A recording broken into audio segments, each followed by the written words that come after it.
Hola, bienvenidos al Reloj de Arena. Mi nombre es Nicolás Estrada y este es un canal de videos sobre fundamentos de mecánica de suelos, producido desde el Departamento de Ingeniería Civil y Ambiental de la Universidad de los Andes en Colombia. En este video empezaremos con una breve introducción sobre el tema, luego analizaremos lo que llamamos la respuesta drenada del suelo, tanto en suelos sueltos como en suelos densos, y luego cerraremos recapitulando las ideas principales. En nuestro video anterior vimos que la herramienta teórica más utilizada en la práctica para estimar y para describir la resistencia al corte de los suelos es lo que llamamos la ley de Coulomb. También vimos que esta ley puede tomar dos formas. Una de ellas es la forma netamente friccionante, y en estos casos el máximo esfuerzo cortante tau máximo que el suelo puede soportar en un determinado plano puede calcularse como el producto del esfuerzo normal en este plano, que hemos llamado sigma, y de la tangente del ángulo de fricción interna phi, que además es la inclinación de la ley de Coulomb con respecto a la horizontal. La otra forma corresponde a los suelos en los que además de esta componente friccionante, que se origina en la fricción en los contactos entre partículas y en la rugosidad de la superficie de falla, también tienen una componente cohesiva, que en general se origina en las fuerzas atractivas o cementantes entre las partículas.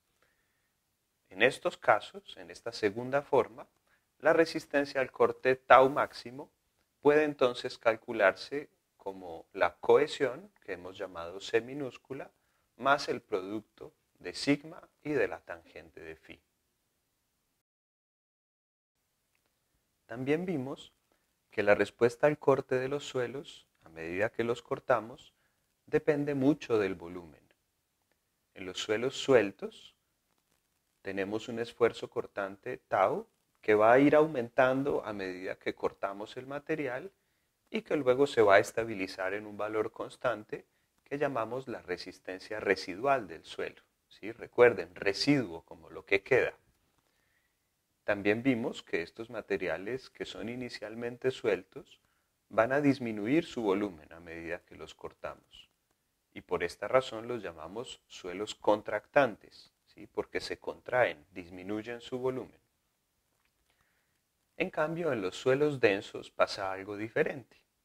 El esfuerzo cortante tau también va a aumentar a medida que cortamos el material, pero va a alcanzar un valor inicial alto, lo que llamamos un pico, para luego disminuir y estabilizarse. Entonces, fíjense que en estos suelos, en los materiales densos, podemos identificar dos valores de resistencia al corte. Uno inicial, que también llamamos resistencia pico, y otro que ocurre cuando seguimos deformando el material, que es el que llamamos resistencia residual. También vimos que estos materiales inicialmente densos van a aumentar su volumen a medida que los cortamos. Por esta razón los llamamos suelos dilatantes. Un punto importante acá es entender que cuando cortamos el suelo, este va a buscar cómo organizarse en una determinada densidad. Y por esta razón, frecuentemente el corte va a estar acompañado de cambios de volumen, ya sean hacia un volumen inferior, es decir, un fenómeno de contractancia, o ya sea un aumento en el volumen de la muestra, lo que llamamos dilatancia. Y acá aparece entonces un elemento de complejidad adicional. Hasta ahora hemos pensado en la resistencia al corte del suelo como si estuviera seco, es decir, como si el único componente del suelo fueran las partículas de material mineral. Sin embargo, como sabemos, el suelo frecuentemente tiene agua en sus poros, y de hecho es usual y es conveniente que estudiemos el comportamiento del suelo en condiciones de total saturación. Es decir, cuando los vacíos, lo que no está ocupado por las partículas, está totalmente lleno de agua. Pero entonces, ¿qué pasa con esta agua en los poros? ¿Y cómo responde el suelo saturado cuando lo cortamos? Contestar estas preguntas nos tomará 2 videos, de los cuales este es el primero. Y como lo hemos hecho en nuestras discusiones anteriores, empezaremos por analizar la situación más sencilla posible. En este caso, o en este contexto, la situación más sencilla es cuando estos cambios de volumen que acabamos de ver en la diapositiva anterior pueden ocurrir sin ninguna restricción. Es decir, vamos a estudiar las situaciones en las que los suelos sueltos y en consecuencia contractantes van a disminuir su volumen cuando los cortamos y como están saturados pues tendrán que expulsar agua del material hacia el entorno. Y también vamos a estudiar las situaciones en las que los suelos densos y en consecuencia dilatantes van a aumentar su volumen cuando los cortamos. Y también como están saturados y están aumentando su volumen, pues tendrán que incorporar agua del entorno para entrar a la muestra y llenar el volumen de vacíos que se está creando a medida que aumentamos el volumen. A esta situación, en la que el agua puede fluir sin restricción, puede drenar, la llamamos la respuesta drenada del suelo. Nuevamente, supongamos que tenemos el material dentro de un dispositivo como el que se ilustra en la figura, que se parece de hecho mucho a un ensayo común en el laboratorio, que es el ensayo de corte directo. Entonces, lo primero que vamos a hacer es confinar, es decir, aplicar una fuerza, una presión al material mediante la fuerza N. La llamamos N porque es normal a la superficie de contacto entre las dos mitades de la cajita que estamos usando. Y luego vamos a imponer una deformación de corte, desplazando la caja superior horizontalmente con respecto a la inferior en un desplazamiento que llamaremos delta X. Esa va a ser como nuestra medida de deformación de corte. Durante el proceso, a medida que cortamos el material, vamos a medir la fuerza T. T porque es tangencial a la superficie de contacto entre las dos mitades de la caja. Y esta fuerza T, pues es la fuerza con la que el suelo se resiste a que lo cortemos. Y bueno, vamos a cortar el suelo y en estas condiciones, usando una caja de este estilo, pues ese corte, esa deformación, se va a concentrar en la superficie de falla que está indicada aquí por la línea punteada. Si nosotros tomamos la parte superior de la caja y hacemos un diagrama de cuerpo libre, pues veremos que, como lo hemos discutido varias veces, es conveniente dividir las fuerzas N y T que están actuando sobre la superficie de falla, dividirlas por el área de esta superficie de falla, normalizándolas y transformándolas así en esfuerzos.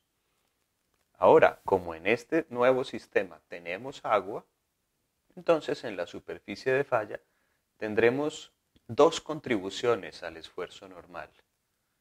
Una de ellas es el esfuerzo efectivo sigma prima y la otra es la presión de poros que hemos llamado U.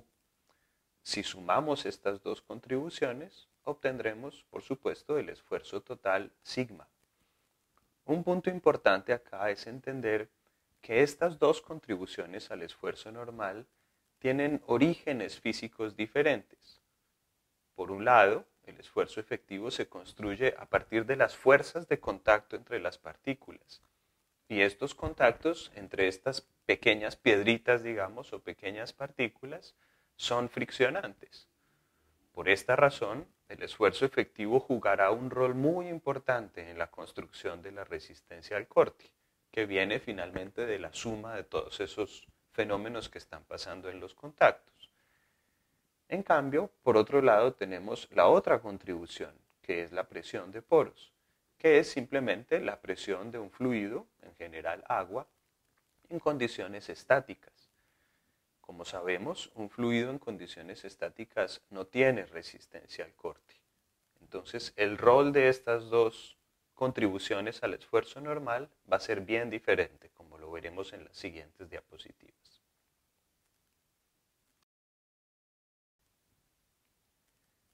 Empecemos analizando ¿qué deberíamos observar cuando cortamos un suelo suelto en condiciones drenadas?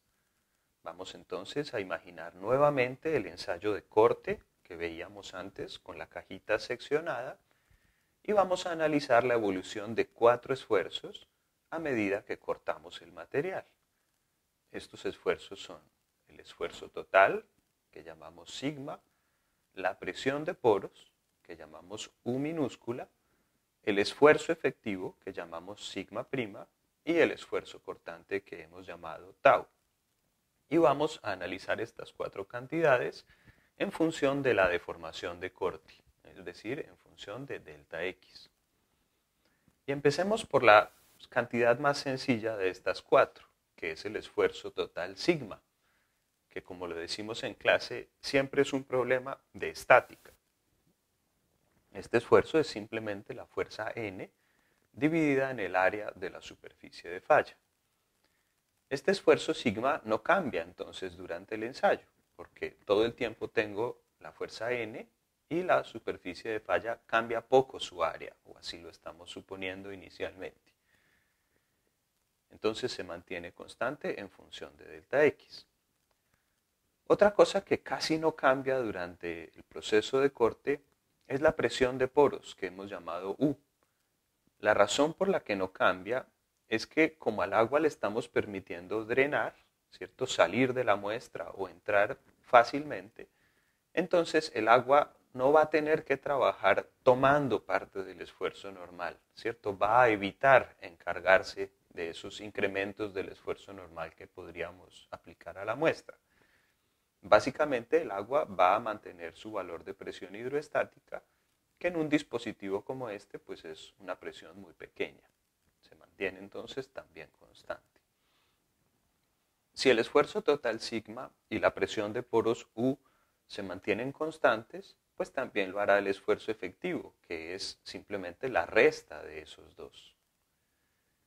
Y como lo hemos visto, el esfuerzo cortante pues aumentará a medida que se moviliza la resistencia al corte para luego estabilizarse en un valor de resistencia residual. Ahora pensemos que repetimos varias veces el ensayo, otras 2 veces, pero esta vez aumentando la fuerza N. ¿Sí? La aumentamos primero un poco, tenemos las curvas representadas en verde, y luego la aumentamos otro poco y tenemos las curvas representadas en color azul. Entonces, ¿qué pasa? Bueno, pues por un lado, por supuesto, aumentará el esfuerzo total sigma, que es N sobre el área de la superficie de falla. Por otro lado, la presión de poros no cambiará, porque como lo decíamos hace un momento, el agua no está tomando nada de los incrementos de esfuerzos en la dirección normal. En cambio, el que se aumentará es el esfuerzo efectivo, que es la resta de sigma menos U. Y el hecho de que el esfuerzo efectivo esté aumentando, lo que hace es indicarme que quien está soportando los incrementos de esfuerzos en la dirección normal son las fuerzas de contacto entre las partículas. Y, como lo decíamos, estos contactos son friccionantes. Si aumentan su fuerza de contacto, aumentará la resistencia al deslizamiento. Por esta razón, el esfuerzo tangencial, tau, crece con el aumento del confinamiento, porque el aumento del confinamiento aumenta el esfuerzo efectivo, es decir, la interacción entre las partículas. ¿Y qué pasa entonces si tenemos un suelo denso? Pues pasa algo similar. También se mantendrán aproximadamente constantes el esfuerzo normal, sigma, la presión de poros, U, y el esfuerzo efectivo, sigma prima. Tendremos una resistencia o una evolución del esfuerzo cortante como la que se muestra en la figura inferior derecha.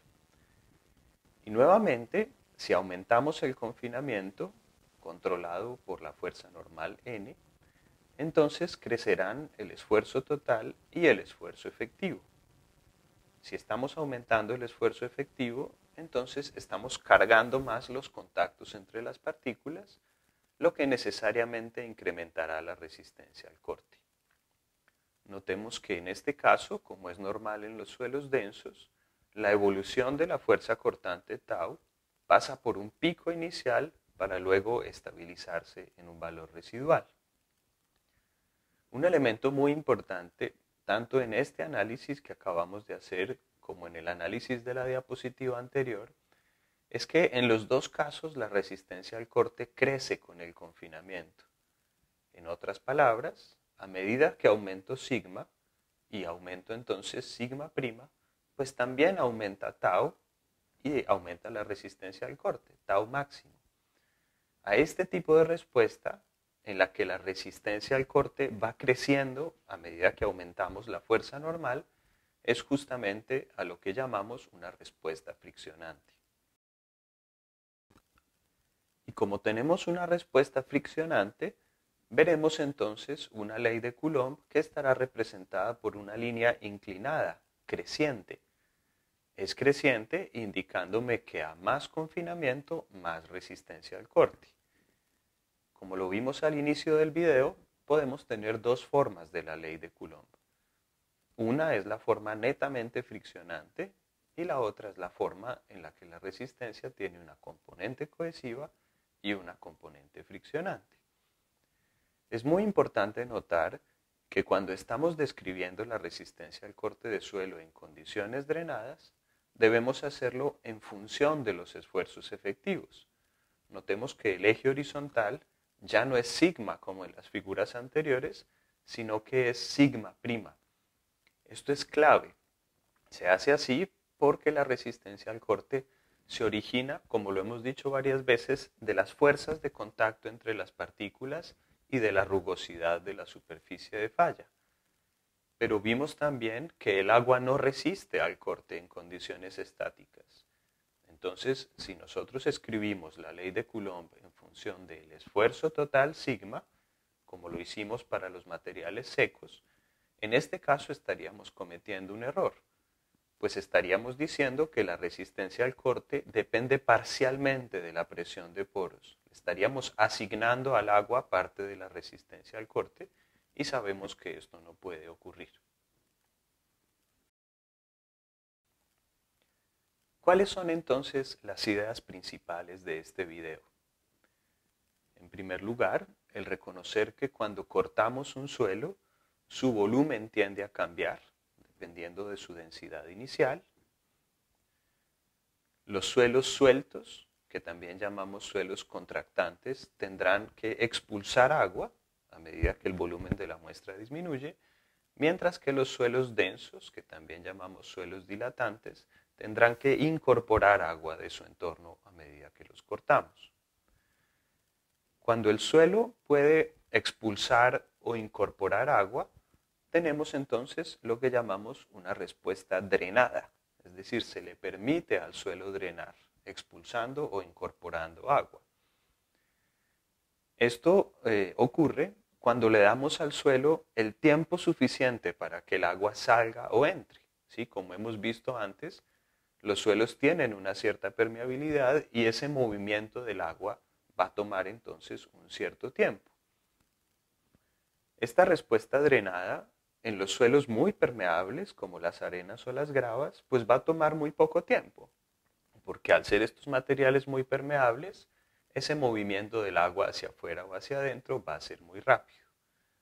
Por el contrario, en los suelos poco permeables, como los limos y las arcillas, tener una respuesta drenada es algo que va a tomar mucho tiempo, porque tenemos que darle suficiente tiempo al material para que ese movimiento del agua ocurra, y si el suelo es poco permeable, pues ese proceso va a ser un proceso muy lento.